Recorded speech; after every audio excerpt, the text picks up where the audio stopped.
بسم اللہ الرحمن الرحیم۔ آج آپ کے ساتھ بڑی اہم بات میں ڈسکس کرنے والا ہوں، وہ ہے عمران خان کا کیس۔ عدالت سے ایک فیصلہ ہوا، اس کی وجہ سے پورے پاکستان میں ایک نئے حالات آ گئے ہیں۔ تو کیا اس فیصلے کا کیا طریقہ کار ہوگا، اس کا عمل درآمد کیسے ہوگا اور اس کی قانونی حیثیت کیا ہے، اور سپریم کورٹ کے اس فیصلے کے بعد کیا کیا نتائج ہمارے سامنے آنے والے ہیں۔ سب سے پہلے یہ بات ہے کہ یہ فیصلہ 8/5 کا سپریم کورٹ نے فیصلہ دیا، اور پہلی بار chief justice of Pakistan minority فیصلے میں تھے۔ انہوں نے بھی اپنا فیصلہ بتایا، اور اس میں جو اہم بات ہے وہ یہ ہے کہ پی ٹی آئی کو پہلی دفعہ ایک جماعت تسلیم کر دیا گیا اس الیکشن کے بعد، کیونکہ پی ٹی آئی نے اپنے آپ کو یہ ثابت کیا تھا کہ ہمیں الیکشن لڑنے کی اجازت نہیں ملی، لیکن ان کے آزاد امیدوار وہاں پر کنٹیسٹ کیا انہوں نے، اور کنٹیسٹ کرنے کے بعد انہوں نے اپنا ایک علیحدہ پارٹی کے ساتھ، سنی اتحاد کے ساتھ الحاق کر لیا۔ اب سنی اتحاد نے وہاں پر پٹیشنز کی سپریم کورٹ میں، اور اس کے بعد سنی اتحاد کی پٹیشنز کو خارج کر دیا گیا، اور ساتھ ہی پی ٹی آئی کو یہ کہا گیا کہ آپ جو ہیں اپنی لسٹ دیں، اور لسٹ کے مطابق آپ یہ بتائیں کہ کون کون سے آپ کے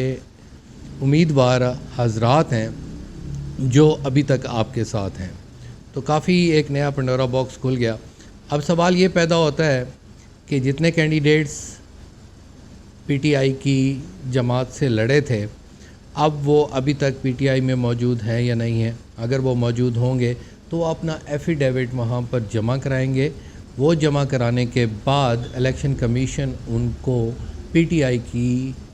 سیٹس پر کنسیڈر کرے گی۔ اب ایک سوال اور بھی پیدا ہوتا ہے، جو شارٹ آرڈر تھا، شارٹ آرڈر کے پیراگراف نمبر 2 میں یہ بات لکھی گئی کہ وہ حضرات جنہوں نے اپنے کاغذات نامزدگی جمع کروائے، جمع کروانے کے بعد انہوں نے اس ایمبلم کے ساتھ، اس نعرے کے ساتھ کہ عمران خان کے ہم ساتھ ہیں، اس نعرے کے ساتھ الیکشن لڑا، اور الیکشن لڑنے کے بعد وہ کسی اور پارٹی میں اگر چلے گئے ہیں تو اس چیز کو بھی سپریم کورٹ نے یہ کہا کہ یہ غلط ہے اور غیر اخلاقی ہے۔ اب وہاں پر ان کو نااہل نہیں کہا گیا۔ یہ اب جو ہے ڈسکریشن جو ہے اس کو نااہل کرنا کس کا کام ہے؟ الیکشن کمیشن کا۔ الیکشن کمیشن نے یہ فیصلہ کرنا ہے کہ یہ لوگ صحیح تھے یا نہیں تھے۔ آپ کو شاید یاد ہو کہ اس سے پہلے بھی پی ٹی آئی کے کچھ حضرات پی ٹی آئی کو چھوڑ کر نون لیگ میں چلے گئے تھے، اور ان کو نااہل قرار دیا گیا تھا، اور ان کا ضمنی الیکشن ہوا تھا۔ تو اب بال ایک دفعہ پھر الیکشن کمیشن آف پاکستان کے پاس چلی گئی ہے کہ انہوں نے فیصلہ کرنا ہے کہ کاغذات نامزدگی میں ان کی کیا حیثیت ہے۔ صرف یہ بات پیراگراف نمبر 2(1) میں یہ بات کہی گئی ہے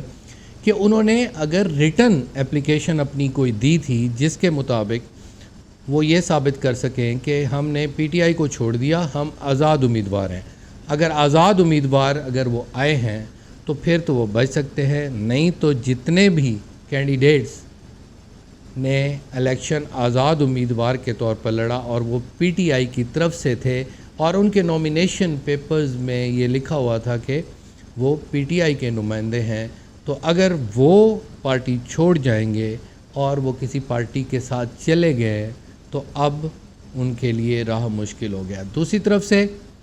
جو دوسری پارٹی ہے نون لیگ، انہوں نے بھی کہا ہے کہ یہ فیصلہ ہمیں نامنظور ہے، اور دیکھیں وہ اس کا ریویو کرتے ہیں یا قانونی حیثیت کے مطابق اس کا کیا فیصلہ کراتے ہیں۔ تو اب انشاءاللہ یہ پوزیشن بہت جلدی واضح ہو جائے گی، اور واضح ہونے کے بعد پتہ چلے گا کہ کون کون پی ٹی آئی میں شامل ہیں اور کون نہیں ہیں، اور اس میں کون کون نااہل ہو سکتے ہیں۔ Thank you very much, take care of yourself, اللہ حافظ۔